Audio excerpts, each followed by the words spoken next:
Oh, sorry. Specifically.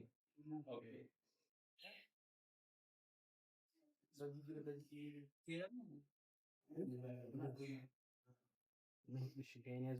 እንግዲህ ከላይ ያለው እንደምታዩት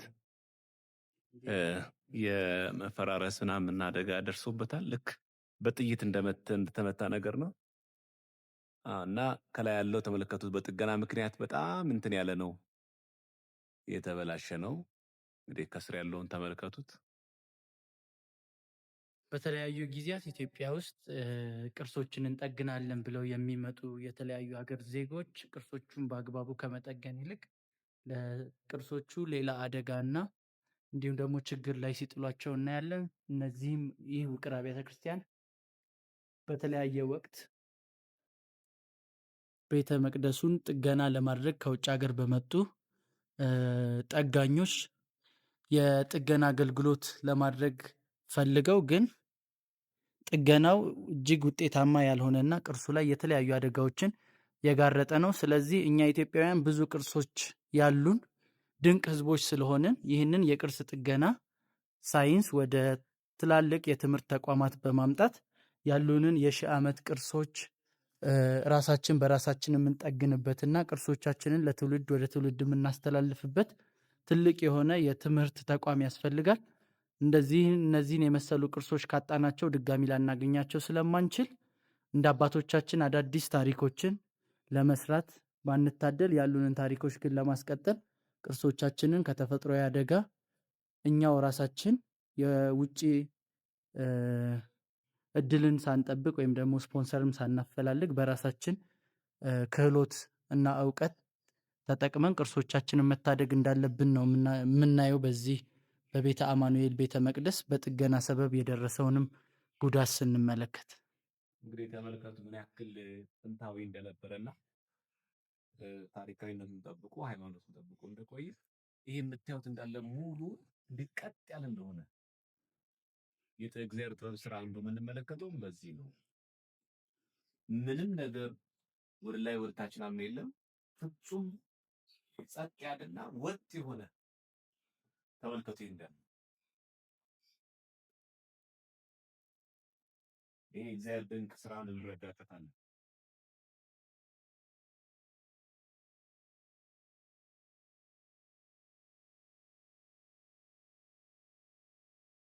ወንድማችን ጊዜ እንደነገረን በጥገና ምክንያት ከላይ ያሉትን ተመልከቷቸው፣ እንዴት አይነት አደጋ እንደደረሰባቸው።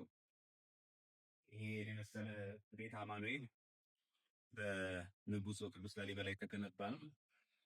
ዳሩ ግን በአግባቡ ባለመጠበቃችንና በጥገና ደግሞ ሰበብ ደግሞ ከላይ ተመልከቱት እንዴት አድርጎ እንደፈራረሰ በጣም አደገኛ ደረጃ እንደደረሰና ከስር ደግሞ እንደው ቢያንስ አትሊስት ታሪክ እንደው ለመቅረት ያክል ነው።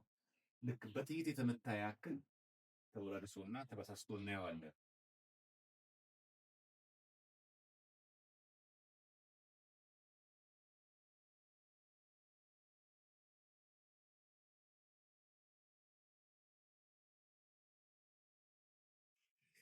ስለዚህ ኦርቶዶክሳውያን ምን ያክል የቤት ስራችን ብዙ እንደሆነና እንደ ከላይ እንደምትመለከቷቸው ምን ያክል አደጋ ደርሶበት በጥገና ሰበብ ምን ያክል እንደፈራረሰ እንደወላለቀ ተመልከቱ። እንግዲህ እግዚአብሔር ቤተክርስቲያናችን ይጠብቅልን ነው የሚባለው።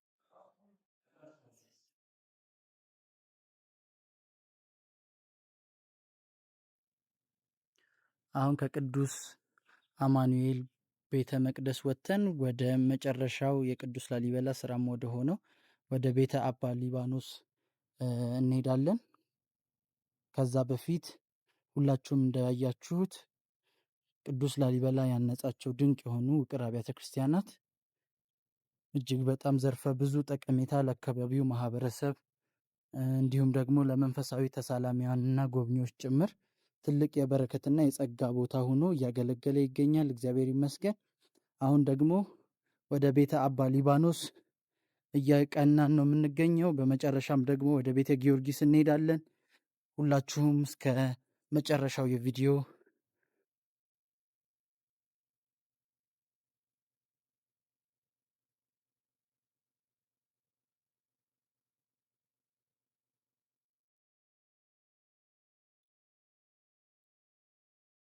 እንግዲህ ተመልከቱት ምን ያክል ወጥና ከፍተኛ የሆነ ቀጥ ያለ ተራራ እንደሆነ የሚታሰብ አይደለም። በሰው ሰውኛ እንደዚህ አድርገው ወደ ላይ ወጣሉ ማለት የሚታሰብ አይደለም። ጭው ያለ ገደል ነው ወደታች፣ ከላይም ወደ ላይም ብትመለከቱት ቀጥ ያለ ተራራ ነው።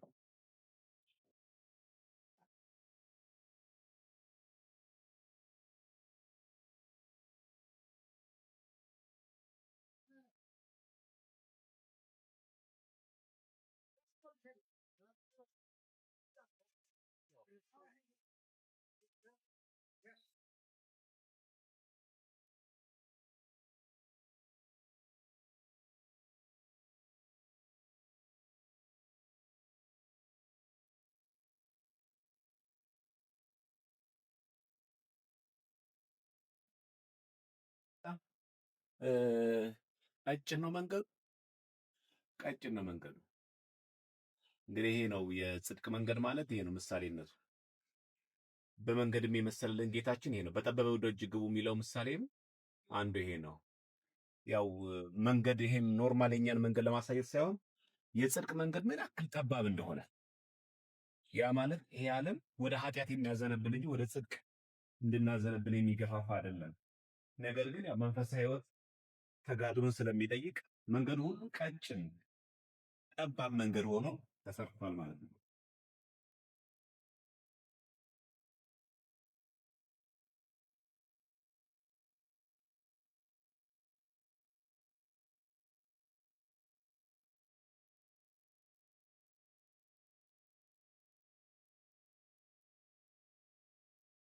እንግዲህ በጠበበው ደጅ ግቡ ማለት ይሄ ነው።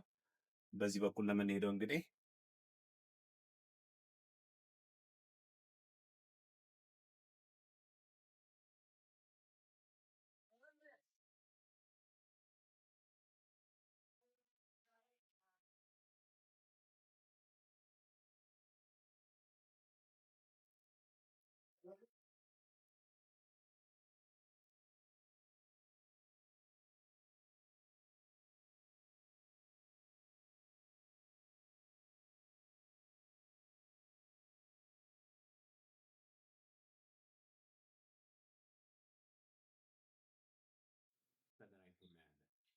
እና ይሄ የቤተ አባ ሊባኖስ ነው። የምታዩት እንዳለ መስቀል ነው። ቤተክርስቲያን ውስጥ ያለው መስቀል ነው። በዚህ በኩል ማህሌት ቆሙበታል ማለት ነው። እንግዲህ ቤተ መቅደሱ ተመለከተ ይሄ ነው። ሰላም ሰጪ የሆነ ቅዱስ የሆነ እግዚአብሔር ስፍራ ነው እንረዳለን።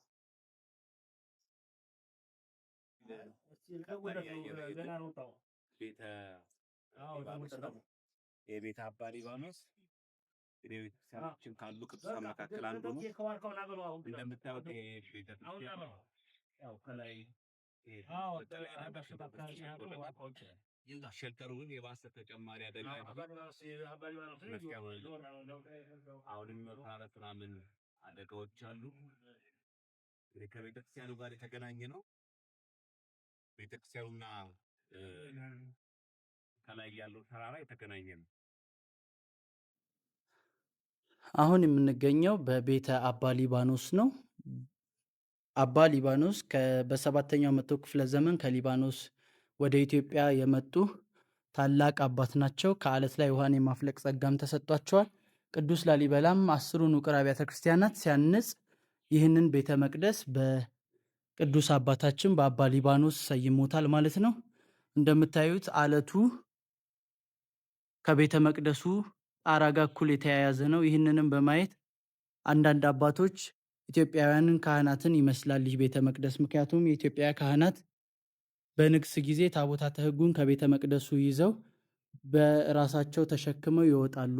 እንዲሁም ደግሞ ይህ ቤተ መቅደስ የትክክለኛውን የተፈጥሯዊ አለቱ ጋር ተያይዞ አንድ ላይ የተሰራ ሲሆን በውስጡም ይህ የቅኔ ማህሌት ቦታው ነው። እንዲሁም ደግሞ የቅዱስ ላሊበላ ባለቤት የነበረችው ቅድስት መስቀል ክብራ በዚህ ቦታ ጽላቷ ተቀርጾ እነሆ ሐምሌ 27 ዓመታዊ መታሰቢያ በዓሏ ይከበራል ማለት ነው። በዚህ ቤተ መቅደስ የቤተ አባ ሊባኖስ እንዲሁም ደግሞ የእናታችን የቅድስት መስቀል ክብራ ጽላት ኪዳን በዚህ ይገኛል ማለት ነው። እንደምታዩት ቤተ መቅደሱ በስፋት መለስተኛ የሚባል ሲሆን ዙሪያውን መዞር እንችላለን። የቤተ መቅደሱ ክፍል ደግሞ ከመሃል ላይ ነው። ይህ ደግሞ የቅኔ ማህሌቱ ቦታ ነው።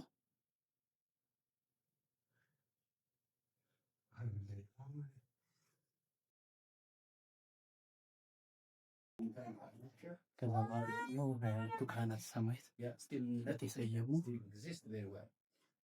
የአራቱ ካህናተ ሰማያት ስዕል አድኖ አለ። እንዲሁም ደግሞ የጌታችን የመድኃኒታችን ሕማሙን፣ ስቅለቱን፣ ግርፋቱን የሚያሳይ ጥንታዊ የቤተ መቅደስ ስዕላት ነው። በዚህ በኩል ደግሞ የጻድቁ አባታችን የአቡነ ገብረ መንፈስ ቅዱስ ስለ አድኖ እና እንዲሁም ደግሞ የሰማዕቱ የቅዱስ መርቆሬዎስ ሲገኝ ቤተ መቅደሱ በፊት በኩል ነው። በዚህ ቤተ መቅደስ እጅግ በጣም ጥንታዊ መስቀል አለ። ይህ ድንቅ መስቀል አባታችን ፈቃዳቸው ከሆነ ለእኛ አውጥተው ያሳዩናል። በረከትም አግኝተን እንመለሳለን። እንደምናየው አንዱ ምሰሶ ደግሞ እጅግ በጣም ግዙፍ ነው። ከሌሎቹ ውቅር አብያተ ክርስቲያናትም ጭምር ለየት ያለ ነው። ግን በቀላሉ ውሃንና ንፋስን ማሳለፍ ስለሚችል በውጭ ያሉት አምዶች ተፈጥሯዊ ጉዳት ወይም ደግሞ አደጋ አጋጥሟቸው ነበር። ከዛ ውስጥ መለስተኛ እድሳት ተደርጎ አገልግሎት እንዲቀጥል ሆኗል ማለት ነው።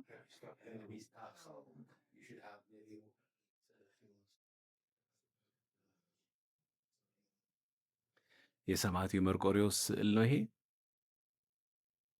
በጽሁፍ እንደምታዩትም ሰማዕቱ ቅዱስ መርቆሬዎስ ይላል።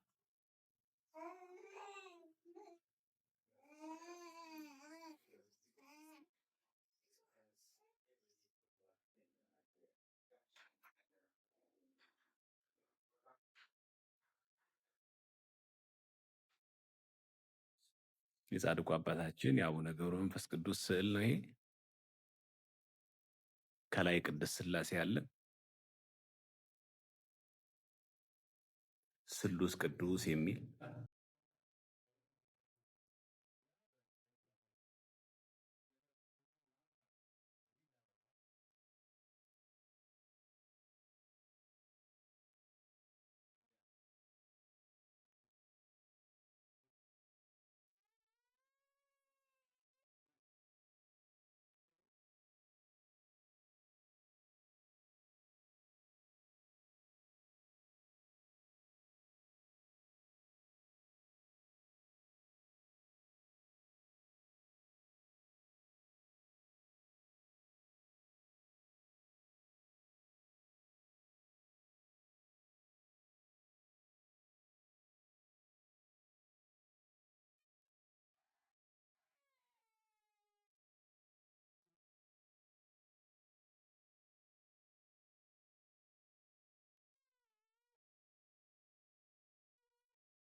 በገዳና በቀኝ እመቤታችንን ቅዱስ ጊዮርጊስ አቡነ ገብረ ሲያድኑ ጻድቁ ተክለ ሃይማኖት ገብረ ሩፋኤል ናቸው። እዚህ ደግሞ ያው ይሄኛው ደግሞ ያው ስቅላቱ ነው ሲያደርግ ነው። እነዚህ መላእክት ናቸው። እዚህ ደግሞ ያው አራቱ ዘመናት ማቴዎስ፣ ማርቆስ፣ ሉቃስ፣ ዮሐንስ ናቸው። እነዚህ አራቱ ወንጌላውያን የመቼ ጊዜ እንትን ያው በላሊበላ ዘመን ይሄ መስቀል ባሊበላ ሲያወጣ ደግሞ ባረግኛት እንዳፍራይ ነው ማለት ነው። እዚህ በላሊበላ ጊዜ ነበረ ነው። ይሄ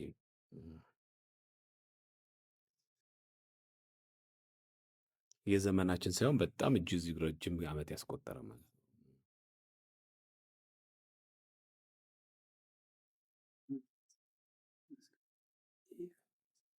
ከነሐስ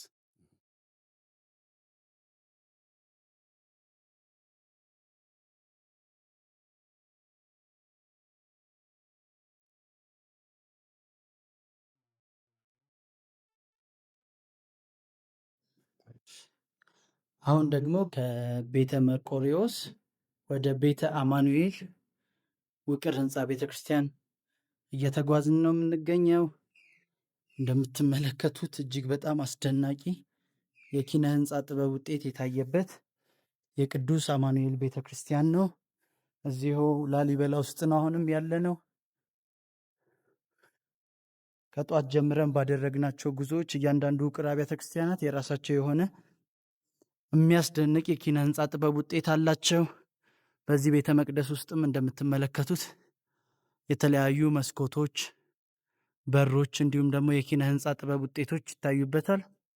እጅግ በጣም ያማረና ከተፈጥሯዊ አለቱ ተለይቶ ለብቻው የታነጸና 360 ዲግሪ ውቅር ህንፃ ቤተክርስቲያኑን መዞር የምንችልበት በሶስት በሮች ወደ ቤተ መቅደሱ ውስጥ መግባት የምንችለው ድንቅ የሆነ የኪነ ህንፃ ጥበብ ውጤት ነው። በሰማያዊት ኢየሩሳሌም ከተመሰሉት ውቅር አብያተ ክርስቲያናትም አንዱ ይህ የቤተ አማኑኤል ውቅር ህንፃ ቤተክርስቲያን ነው። በቤተ መቅደሱ ውስጥ የተለያዩ ንዋየ ቅድሳት ይገኛሉ። እንዲሁም ደግሞ የውስጠኛውን የቤተ መቅደሱን ክፍል የምናስጎበኛችሁ ይሆናል። አብራችሁን ቆዩ። እጅግ በጣም ድንቅ ነው።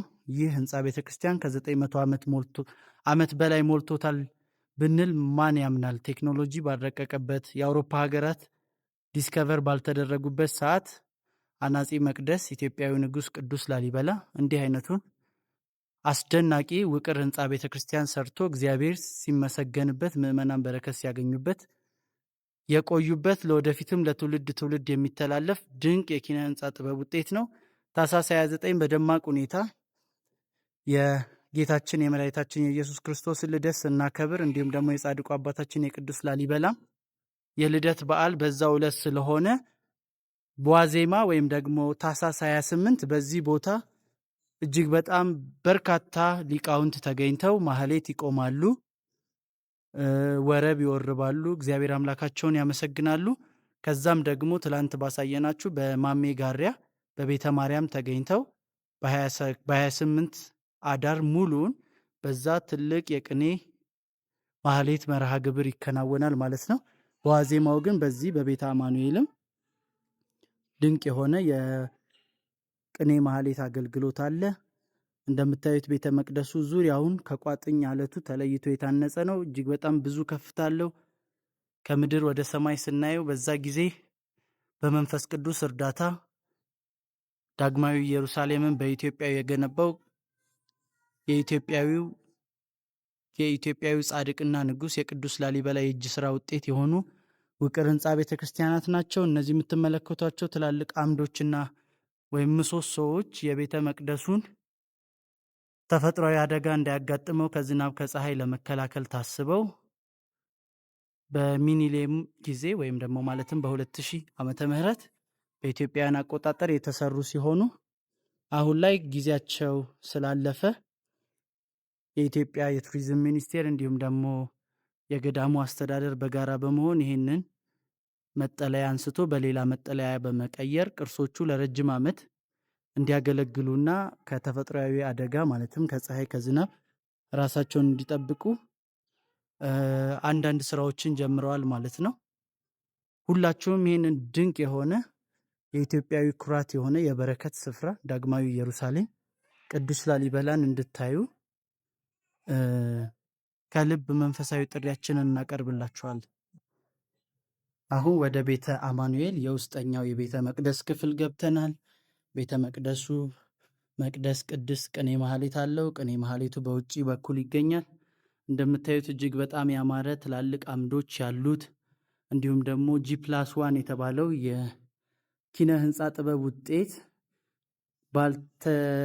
ተደራሽ ባልነበረበት ሰዓት ኢትዮጵያዊ ጻድቅ ቅዱስ ላሊበላ ከአንድ ወጥ አለት ድንጋይ ፎቅና ምድር አድርጎ እነዚህን ድንቅ የሆኑ ህንፃ አብያተ ክርስቲያናት አንጾልናል። ወደ ቤተ መቅደሱ የሚያስገቡ 3 በሮች አሉ። እንዲሁም ደግሞ በርከት ያሉ መስኮቶችም ለቤተ መቅደሱ በቂ ብርሃን እንዲገባ ያደርጋሉ። የተለያዩ ስለ አድኖች በግራና በቀኝ የጌታችን የመድኃኒታችን የኢየሱስ ክርስቶስ ስነ ስቅለቱን እንዲሁም ደግሞ በመቅደሱ በግራና በቀኝ በኩል የእመቤታችን እንዲሁም ደግሞ የጌታችን የመድኃኒታችን የኢየሱስ ክርስቶስ በጣም የሚገርማችሁ ችግሩ የእመቤታችን የቅድስት ድንግል ማርያም ጌታችን መድኃኒታችን ኢየሱስ ክርስቶስን ስትወልደው የስነ ልደቱ ስላልሆነ ነው።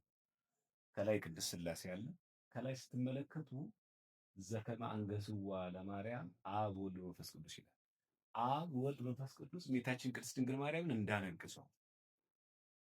እንግዲህ የሚያነግስ ማን ነው? ሥላሴ መሆናቸውን የሚያሳይ ይሄ እንግዲህ በቤተ አማኑኤል ውስጥ ያገኘ ነው። እመቤታችን የቅድስት ድንግል ማርያም አብ ወልድ መንፈስ ቅዱስ ተመልከቱ። እግዚአብሔር አብ አለ፣ እግዚአብሔር ወልድ